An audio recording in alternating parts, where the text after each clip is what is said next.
എത്രയായി? 150.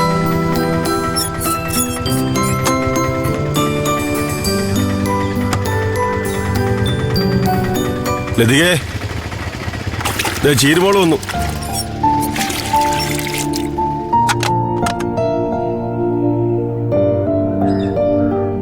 മോളെ, മോളിന്ന് അനുചേച്ചിയുടെ കൂടെ നിൽക്കുന്നാണല്ലോ വിനയം പറഞ്ഞ്. എന്തായാലും അവിടെ നിൽക്കാതെ ഇങ്ങ് പോകുന്നത് നന്നായി.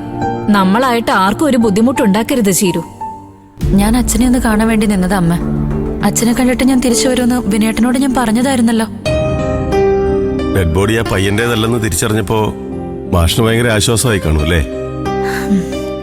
ആ ആശ്വാസത്തിന് എത്ര ആയുസുണ്ടെന്ന് അറിയില്ലല്ലോ അങ്കിള്. ജീവനെ കായലിൽ വീണ് കാണാതായിട്ട് ഇത്രയും ദിവസമായില്ലേ. ഇനി ജീവനോടെ അവൻ തിരിച്ചു വരുമെന്ന് പ്രതീക്ഷിക്കാൻ പറ്റില്ലല്ലോ. പക്ഷെ മഞ്ചാടിമോൾ ഇപ്പോഴും അവൻ വരുമെന്നുള്ള പ്രതീക്ഷയില്ല.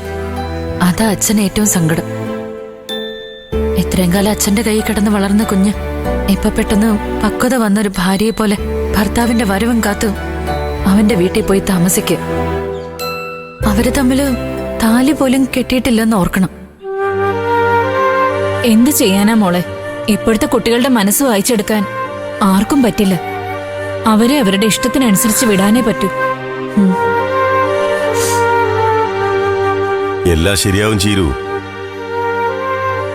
ചെറിയ പ്രായത്തിൽ തന്നെ വലിയ പാഠങ്ങളിലൂടെ കടന്നു പോകല്ലേ മഞ്ചാടി.